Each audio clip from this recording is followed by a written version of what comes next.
Jail হেফাজতে নির্দেশ দেওয়া হয়েছে আরজি করের প্রাক্তন অধ্যক্ষ সন্দীপ ঘোষকে। 23শে সেপ্টেম্বর পর্যন্ত সন্দীপ ঘোষের জেল হেফাজতে নির্দেশ। সন্দীপ ঘোষকে ঘিরে আদালত চত্বরে চোর চোর স্লোগান ওঠে। এই মুহূর্তে সেই ছবি আপনারা দেখতে পাচ্ছেন।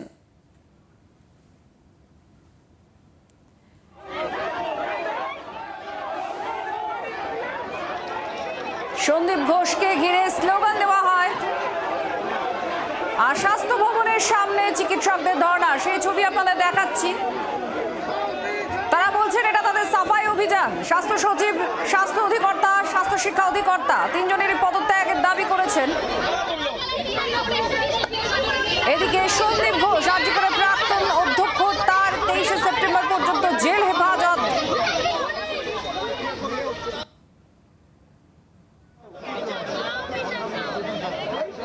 সন্দীপ ঘোষকে ঘিরে চোর চোর স্লোগানও দেওয়া হয় আজ আদালত চত্বরে।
দেখে আমাদের খুব অস্বস্তি লাগছে এবং আমাদের গাত্রদায়ের কারণ হচ্ছে।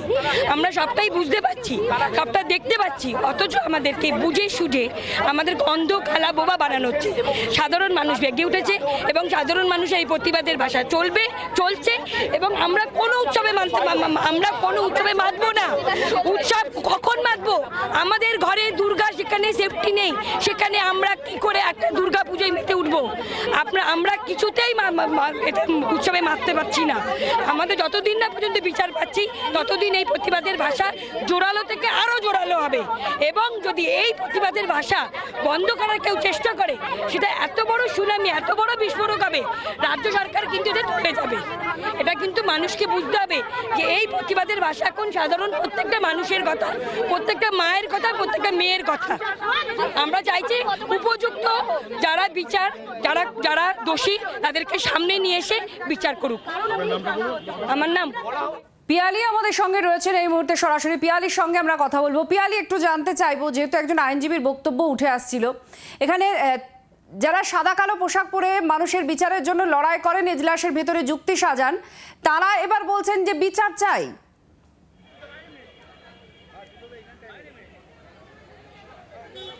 একেবারে নজিরবিহীন ছবি কিন্তু আমরা দেখতে পাচ্ছি। এর আগেও দেখেছিলাম, এর আগের দিনকে 3 তারিখে সেপ্টেম্বর মাসে, যেদিনকে আলিপুর আদালতে সন্দীপ ঘোষ সহ 4 জন অভিযুক্তকে নিয়ে আসা হয়েছিল, সেই সময় আদালত কক্ষের মধ্যে আইনজীবীরা তারা কিন্তু দিয়েছিলেন।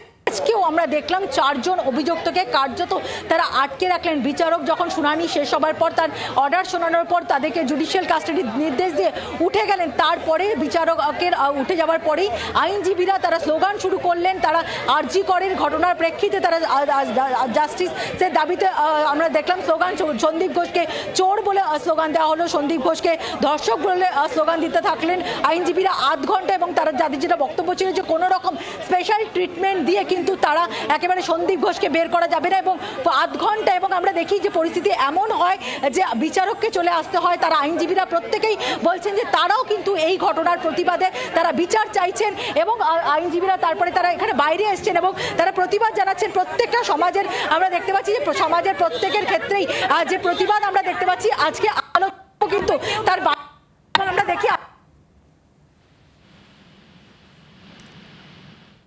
আলিপুর আদালতের ছবি আপনারা দেখতে পাচ্ছেন। এখানে স্লোগানিং করেন আইনজীবীদের একাংশ।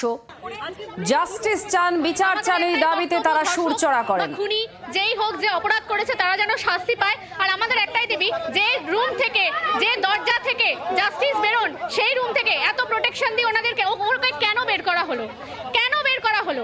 আর পুলিশ, ওখানে একটা লেডি পুলিশ ছিল না, আমরা আন্দোলন করার পর ওখানে লেডি পুলিশ দেওয়া হয়েছে, জেন্টস পুলিশ, কেন আমাদের মহিলাদের আটকাচ্ছিলেন ওইভাবে? আমাদের একটাই দাবি, যে দোষী, যে খুনি, সে প্রপার শাস্তি পাক।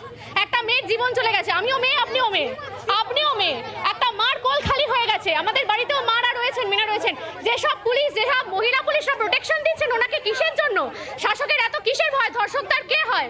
কে হয় তার ধর্ষক? একেবারে দেখো যে স্লোগান আমরা পথে ঘাটে দেখেছি, সাধারণ মানুষ তুলেছে যে শাসকের এত কিসের ভয়, ধর্ষক তার ভয়, সেই আমরা আইনজীবীদের মাধ্যমে দেখেছি। আইনজীবীরা তারা রয়েছেন, তারা আদালত কক্ষের মধ্যে। আমাদের একটাই দাবি, দোষী শাস্তি হোক। আর শাসকের এত কিসের ভয়? ধর্ষক কাকে লোকাচ্ছে, কাকে লোকাচ্ছে?